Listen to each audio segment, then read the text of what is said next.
عزاداری سید الشہداء کے بہانے گروپ میں بٹ رہے ہیں تو یہ اپنے نفس کی عزا ہے، امام حسین کی عزا نہیں ہے، اپنے نفس کی انا ہے، یہ اناداری ہے، عزاداری نہیں ہے۔ دو طریقہ ہے، ایک اناداری ہے، ایک عزاداری ہے۔ کیا آپ بات دیکھیں بڑی حیرانی کی بات یہ ہے، میں آج کچھ باتیں کہہ رہا ہوں اور ناظرین سے بہت ہی معذرت کے ساتھ ہاتھ جوڑ کے پہلے معافی مانگ لیتا ہوں کہ میرا مقصد کسی عزادار کی دل آزاری نہیں ہے، نہ ان کی توہین ہے، نہ ان کی طرف کوئی ہمارا کرٹیسزم ہے، لیکن بیدار کرنا، کبھی کبھی غفلت میں چلے جاتے ہیں۔ میں صحیح جہاں تک بات دیکھ رہا ہوں کہ اللہ کا شکر ہے کہ ہمیں 30 سال ہو گئے اس امام حسین کی خدمت کرتے ہوئے اس عزا کی، کہ آپ دیکھیں الحمدللہ۔ کہ شادیوں میں، اپنے رسم و رواج میں، اپنے غم اور خوشی میں سارے ملتے ہیں، سارے اکٹھا ہوتے ہیں، لیکن حیرانی کی بات یہ ہے کہ اگر امام بارگاہ کی دو مینجمنٹ ہے یا دو امام بارگاہ کے لوگ ہیں، بہت کم لوگ ایسے ہیں کہ جو اس امام بارگاہ کے لوگ دوسرے امام بارگاہ میں جاتے ہوں، بالخصوص مینجمنٹ والے۔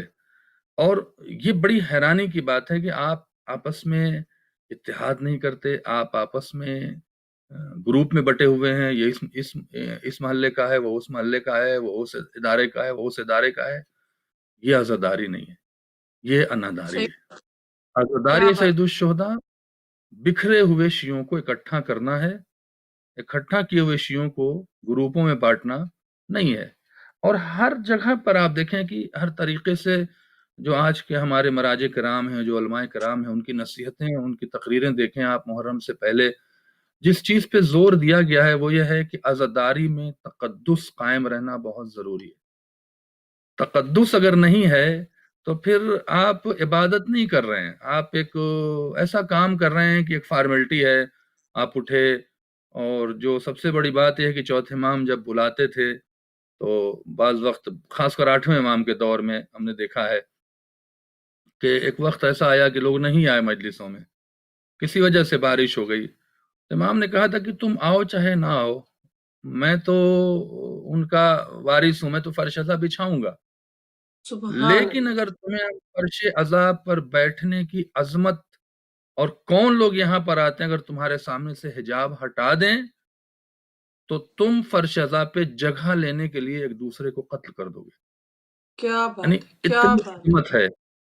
اب آپ دیکھیں کہ علماء ہیں، بہرحال میں علماء کو تو نہیں کہتا ہوں، چونکہ علماء جو ہیں ان کی ایک اپنی مشکل ہوتی ہے، ان کی ایک مجبوریاں ہوتی ہیں، وہ مرثیہ خان کو تو سن لیتے ہیں، بیٹھ جاتے ہیں اکثر، لیکن وہ نوحہ خانوں کو نہیں سن پاتے ہیں، چونکہ یا تو انہیں مجلس پڑھنی ہوتی ہے، لیکن حقیقت یہ کہ 1 گھنٹے تقریر کرنے کے بعد کوئی آدمی کھڑا نہیں رہ سکتا ہے۔ جی۔ لیکن اس کا مطلب یہ نہیں ہے کہ آپ نوحے کے وقت ہی فرش ازا پر آئیں اور ماتم کے وقت ہی فرش ازا پر آئیں، بقیہ وقت آپ باہر گزار رہے ہوں، کہ جیسے مجلس ختم ہو رہی ہے ویسے آپ انٹر کرتے ہیں، اپنا نوحہ پڑھتے ہیں، ماتم کرتے ہیں اور چلے جاتے ہیں۔ ٹھیک ہے، آپ مولا کے عزادار ہیں، لیکن فرش ازا پہ تو بیٹھیں جہاں ائمہ آئے ہیں، فرش ازا پہ بیٹھ، چلیے فضائل میں نہیں بیٹھنا چاہتے ہیں، ٹھیک ہے، آپ یا لیٹ ہیں یا مجبوریاں ہیں، کچھ بھی، آپ جانے، آپ کا مولا جانے، لیکن مصائب میں تو آ کے مولا کے مصائب تو سن لیں۔ اس کا ایکسکیوز کیا پیش کرتے ہیں کہ عالم ہماری مجلس میں، عالم ہمارے نوحے میں نہیں کھڑا ہوتا ہے لہذا میں اس کی مجلس میں نہیں جاتا ہوں۔ یا آپ مقابلہ کس چیز کا کر رہے ہیں؟ کس سے؟ عالم کیوں نہیں کھڑا ہوتا؟ عالم بس بعض وقت تو جا کے بیٹھ جاتا ہے۔ آپ کا کام ہے فرش ازا پہ بیٹھ کے کسی ذاکر کے مصائب کو سن کے امام حسین پہ رونا اور بی بی زہرا سلام اللہ علیہ کو پرسہ دینا۔ وہ ذاکر یا عالم جو ممبر پہ بیٹھا ہے وہ اپنا تو مصائب نہیں پڑھ رہا ہے نا، اپنی باتیں تو نہیں کر رہا، وہ امام حسین کا مصائب پڑھ رہا ہے، مومنین کو رلا رہے ہیں، وہ چاہے نوحہ خان ہے وہ بالکل۔ مصائب پڑھ رہا ہے، چاہے مرثیہ خان ہے وہ مصائب پڑھ رہا ہے۔ آپ کا کام ہے فرش ازا پہ بیٹھ کے امام حسین پہ رونا اور ان کو پرسہ دینا۔ چوتھے بے امام کے شک، زمانے میں بھی یہی ہوتا تھا۔ چوتھے امام نے بے کیسے شک۔ سسٹم کو بنایا؟ 35 سال چوتھے امام اکیلے تھوڑی روئے ہیں، اصحاب کے سامنے روئے ہیں، اپنے صحابیوں کے سامنے روئے ہیں۔ چوتھے امام نے عظمت بتائی ہے، چوتھے امام نے تبلیغ کیا ہے، چوتھے امام نے صرف عزاداری سید الشہداء کو گریے تک محدود نہیں کیا ہے، بلکہ وہ امام حسین کا کیا جو پیغام تھا، جو شہادت کا پیغام تھا، وہ پہنچایا ہے لوگوں تک۔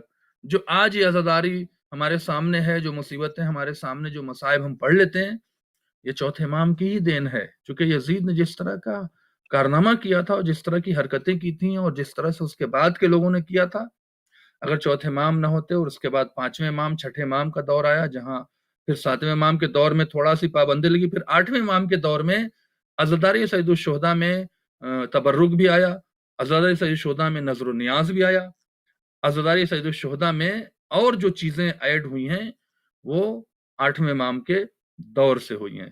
تو ہمیں چاہیے کہ جو ایک نعرہ لگاتے ہیں کہ عزاداری ایسے جیسے امام نے کیا تھا، تو ویسی تو عزاداری ہو رہی ہے آج، ویسی ہمیں عزاداری کرنا چاہیے۔ اس کا مطلب یہ ہے جو نعرہ لگایا جاتا ہے کہ آپ مخلص ہوں امام حسین کے لیے،